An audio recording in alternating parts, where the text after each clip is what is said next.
Hello student and welcome back to my YouTube channel the biology academy. तो पिछले lecture में हमने बात की थी गोल्जी बॉडीज़ के बारे में। आज के लेक्चर में हम लोग बात करेंगे लाइसोसोम्स के बारे में। तो आइए देखते हैं। लाइसोसोम्स को हम बेटा डाइजेस्टिव बॉडीज़ भी बोलते हैं। अब इसको डाइजेस्टिव बॉडी क्यों बोलते हैं? क्योंकि जो इसका मेन फंक्शन है वो है डाइजेशन का, इसलिए लाइसोसोम को हम डाइजेस्टिव बॉडीज़ भी बोलते हैं। लाइसोसोम को सबसे पहले बेटा डिस्कवर किया था क्रिश्चियन डिड्यूव ने लीवर सेल के अंदर।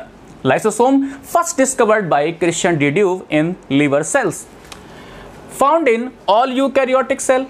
जो लाइसोसोम है बेटा वो लगभग सभी यूकैरियोटिक सेल्स में पाया जाता है। अब आप जानते हैं कि यूकैरियोटिक सेल बेटा प्लांट सेल भी होती हैं और एनिमल सेल भी होती हैं। तो लाइसोसोम प्लांट्स के अंदर भी पाया जाता है और एनिमल्स के अंदर भी पाया जाता है, यानी कि लगभग सभी यूकैरियोटिक सेल में पाया जाता है। लेकिन कुछ ऐसी सेल्स भी होती हैं जो यूकैरियोटिक तो होती हैं लेकिन वहाँ पे लाइसोसोम एब्सेंट होता है। अब वो कौन कौन सी सेल हैं बेटा? जैसे ईस्ट, आप जानते हैं ईस्ट फंजाई है और फंजाई बेटा कैसी होती है? यूकैरियोट्स होते हैं, लेकिन वहाँ पे भी क्या है? लाइसोसोम एब्सेंट है। प्रोटिस्टा जैसे यूग्लिना के केस में, मेरिस्टेमेटिक सेल्स के केस में और अपना पुराना मैच्योर मैमेलियन आरबीसीज में लाइसोसोम एब्सेंट होते हैं। यहाँ पे ध्यान देने वाली बात बेटा ये है कि जो आरबीसीज हैं उसमें ज़्यादातर सेल ऑर्गेनल्स एब्सेंट हैं। जैसे एंडोप्लाज्मिक रेटिकुलम नहीं था, गोल्जी बॉडी भी नहीं थी और अब लाइसोसोम भी आरबीसी में एब्सेंट होता है। तो आरबीसी के केस में मैमेलियन आरबीसी जो होती है वहाँ पे ज़्यादातर सेल ऑर्गेनल्स एब्सेंट होते हैं। न्यूक्लियस भी एब्सेंट था। नंबर इज मोर इन दो सेल्स हु परफॉर्म डाइजेशन। बेटा लाइसोसोम का नंबर उन सेल्स में ज़्यादा होता है जो डाइजेशन को परफॉर्म करती हैं, जैसे WBC, phagocytes and osteoclast cell. हो सकता है ये ऑस्टियोक्लास्ट सेल आपके लिए नया नया नाम हो। ये बेटा सेल्स बोन में पाई जाती हैं। जो पुरानी वगैरह जो बोन्स में पुरानी सेल्स हो जाती हैं उनको खाने का काम करती हैं ऑस्टियोक्लास्ट सेल। साइज की बात करते हैं बेटा, ये बहुत छोटे साइज के होते हैं। 0.23 टू 0.50 माइक्रोन का इनका साइज होता है। अगर हम शेप की बात करें तो ये स्फेरिकल स्ट्रक्चर हैं। लाइसोसोम एक स्फेरिकल स्ट्रक्चर होता है जिसके अंदर भरा होता है हाइड्रोलिटिक एंजाइम, यानी कि लाइसोसोम की जो मैट्रिक्स है, लाइसोसोम की मैट्रिक्स है उसमें क्या है बेटा? हाइड्रोलिटिक एंजाइम है। और इस मैट्रिक्स को मेम्ब्रेन कवर किए रहती है क्योंकि ये single membrane bound cell organelle है। ऐसे मान सकते हैं कि एक बॉल है और उस बॉल के अंदर बहुत सारा मैट्रिक्स भरा है और बेसिकली वो मैट्रिक्स है क्या? Hydrolytic enzyme. ठीक है ना। अभी जो हाइड्रोलिटिक एंजाइम होते हैं ये 6 कैटेगरी के होते हैं। 6 कैटेगरीज हाइड्रोलिटिक एंजाइम इसमें प्रेजेंट होते हैं। कौन कौन से? प्रोटीएज यानी कि प्रोटीन डाइजेस्टिव एंजाइम, न्यूक्लियसेस यानी कि न्यूक्लिक एसिड डाइजेस्टिव एंजाइम, और न्यूक्लिक एसिड डाइजेस्टिव एंजाइम माने तो डीएनएज और आरएनएज, यानी कि डीएनए को डाइजेस्ट करने वाला और आरएनए को डाइजेस्ट करने वाला। ग्लाइकोसाइडेजेस यानी कि ग्लाइकोसिडिक बॉन्ड को तोड़ने वाला। एस्ट्रेजेस यानी कि एस्टर बॉन्ड को तोड़ने वाला। फॉस्फेटेजेस यानी कि फॉस्फेट और सल्फेट बॉन्ड को तोड़ने वाले एंजाइम। तो इसके पास में 6 कैटेगरी के एंजाइम प्रेजेंट होते हैं जो हाइड्रोलिटिक एंजाइम होते हैं, और वो बेटा एक्टिव होते हैं एसिडिक पीएच पे। Gate activated in acidic pH. Acidic pH पे बेटा एक्टिवेट होते हैं और वो पीएच होनी चाहिए 5। आप जानते हैं 7 से नीचे एसिडिक पीएच होती है, 7 से ऊपर बेसिक पीएच होती है और 7 हमारा न्यूट्रल होता है। तो यहाँ पे अगर पीएच 5 होती है तभी ये एंजाइम एक्टिव करते हैं और डाइजेशन की प्रोसेस को परफॉर्म करते हैं। तो आपने यहाँ पे इंट्रोडक्शन वाला पार्ट देखा है। आइए हम लोग आगे बात करते हैं। आगे देखते हैं हम लोग। It is polymorphic cell organelles.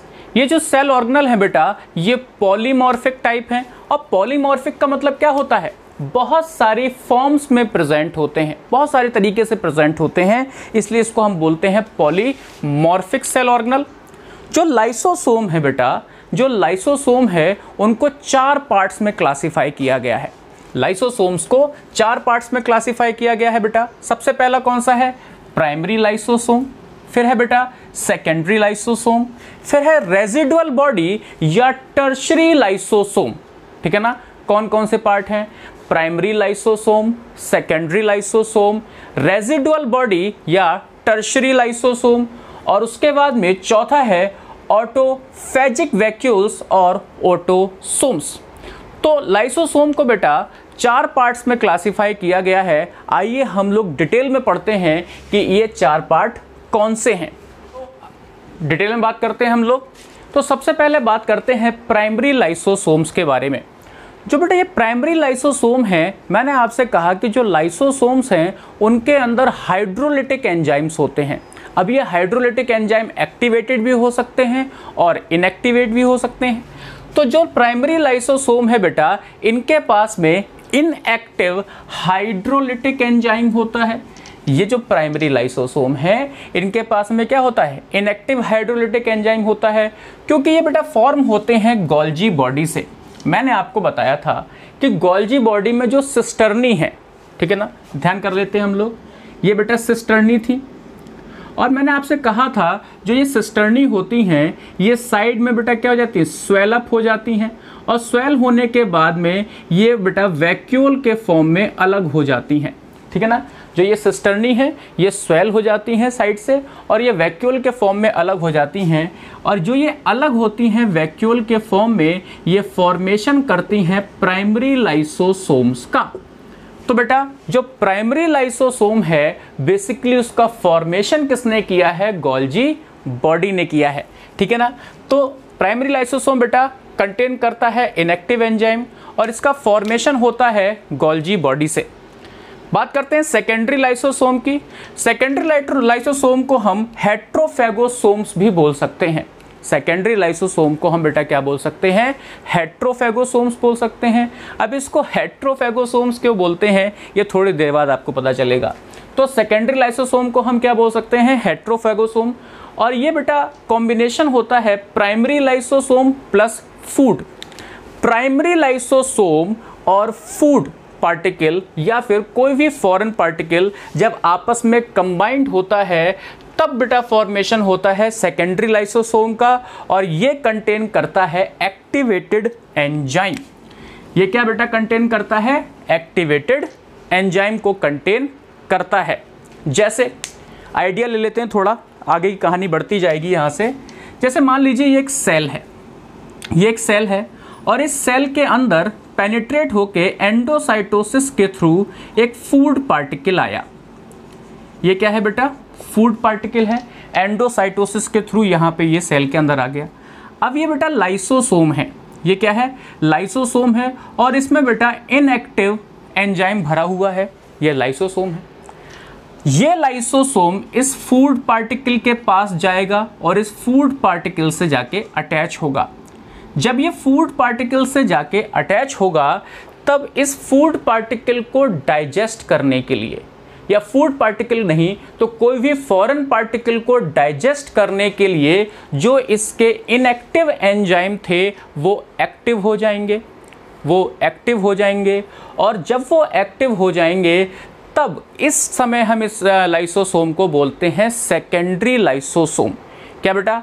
Active होंगे। एक्टिव होने के बाद में इस फूड को ये डाइजेस्ट करेगा और इसको हम बोलते हैं सेकेंडरी लाइसोसोम। यानी कि प्राइमरी लाइसोसोम वो लाइसोसोम है जिसमें इनएक्टिव एंजाइम थे। जब भी कोई फूड पार्टिकल या फॉरेन पार्टिकल सेल के पास आया, उस सेल को, उस फॉरेन पार्टिकल को डाइजेस्ट करने के लिए इस लाइसोसोम के एंजाइम एक्टिवेट हो गए, उस सेल को डाइजेस्ट किया। उसके बाद में हम उस लाइसोसोम को क्या बोलने लगेंगे? सेकेंडरी लाइसोसोम या हेट्रोफेगोसोम्स। आगे की बात हम लोग करते हैं बेटा। जो तीसरे टाइप का लाइसोसोम है उसको हम बोलते हैं रेजिडुअल बॉडी। तो secondary lysosome with undigested food is called as residual body. तो आइए हम लोग फिर से देखते हैं जो भी हमने देखा था। यहाँ पे ये एक सेल है और इस सेल के अंदर एंडोसाइटोसिस के थ्रू ये एक फूड पार्टिकल एंटर होता है। यहाँ पे बेटा ये प्राइमरी लाइसोसोम है। ये क्या है बेटा? प्राइमरी लाइसोसोम है। और इसके पास में इनएक्टिव, यहाँ पे ये है प्राइमरी लाइसोसोम और इसके पास में इनएक्टिव एंजाइम्स हैं। अब क्या हुआ, ये प्राइमरी लाइसोसोम इस फूड पार्टिकल की तरफ बढ़ा और यहाँ पे आके अटैच हुआ और इसको इसने डाइजेस्ट किया। इसको हम बोलते हैं सेकेंडरी लाइसोसोम। और इसके अंदर बेटा आप कैसे एंजाइम है? एक्टिवेटेड एंजाइम है। अब बाद में क्या होगा, जब इसने बेटा यहाँ पे डाइजेशन कर लिया और डाइजेशन करने के बाद में जो फूड पार्टिकल थे वो एब्जॉर्व कर लिए गए, लेकिन अभी भी कुछ अनडाइजेस्टेड फूड पार्टिकल,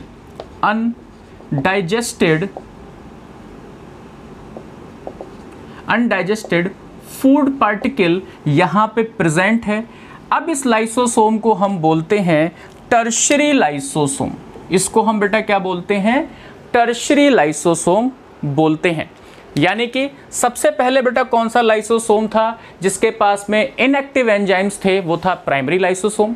वो फूड पार्टिकल या फॉरेन पार्टिकल को उसने डाइजेस्ट किया। अब उसके पास में एक्टिवेटेड एंजाइम है क्योंकि उसको डाइजेस्ट करना है, उसको हम बोलते हैं सेकेंडरी लाइसोसोम। उसके बाद में जब डाइजेशन हो गया तो सेल ने जो फूड था उसको एब्जॉर्व कर लिया।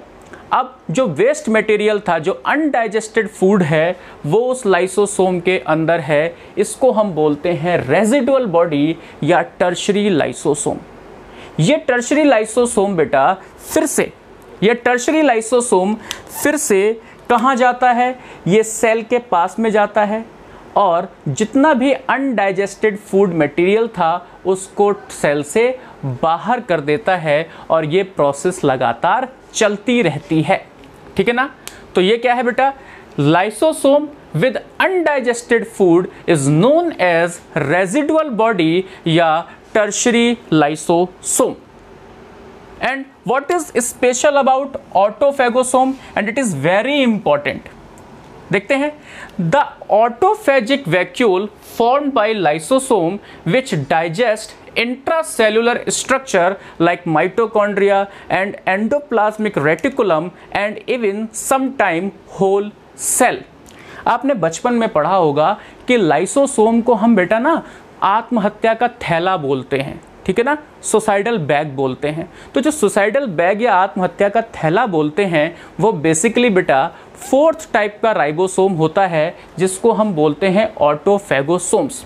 कई बार ऐसा होता है कि जो सेल्स के कुछ सेल ऑर्गेनल हैं वो किसी वजह से इन्फेक्टेड हो गए या वो खराब हो गए, तो उनको डाइजेस्ट करने की जिम्मेदारी होती है लाइसोसोम की। तो जो इंट्रासेलुलर स्ट्रक्चर्स हैं जो उसी के सेल के, यानी कि जिस सेल में लाइसोसोम प्रेजेंट है उसी सेल के कुछ स्ट्रक्चर्स अगर खराब हो जाते हैं, कुछ सेल ऑर्गेनल्स खराब हो जाते हैं, तो उसको डाइजेस्ट करने के लिए बेटा होते हैं ऑटोफैगोसोम्स, या जो लाइसोसोम उनको डाइजेस्ट करते हैं उनको हम बोलते हैं ऑटोफैगोसोम्स। और कई बार अगर सेल इन्फेक्टेड हो जाए या सेल पूरी की पूरी डैमेज हो जाए तो ये जो लाइसोसोम है ये बस्ट हो जाते हैं और बस्ट होने के बाद में जो इनमें एक्टिव एंजाइम्स होते हैं वो उस पूरी सेल को डाइजेस्ट कर लेते हैं।